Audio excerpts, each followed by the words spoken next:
Красно-красные пески, крутые горы и кратеры, безумно красивые каналы рядом с экватором. Ничто не сравнится с тамошними закатами. Правда холодновато и давление, мягко говоря, низковатое.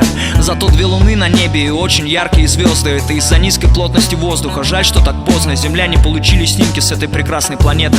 Тут было еще прикольней до местного конца света. Летом цвели пышным цветом диковинные растения, невиданно высокие из-за слабого притяжения. Шумели гигантскими кронами в лесах, скверах и парках, где в их тени прятались местные жители. Когда жарко, они были похожи на нас. Не во всем, конечно, но все-таки в целом без какой-то там оголтелой экзотики. Иная форма ушей, пальцы рук другие по длине, но умирать им было так же страшно, как тебе или мне. Марс, бог войны, не слышащий молитвы, вали с Олимпа пушки на пол, к черту битвы. В топку военные карты с планами наступлений. Засыпаем окопы, разбираем укрепления. Марс, бог войны, не слышащий молитвы, вали с Олимпа.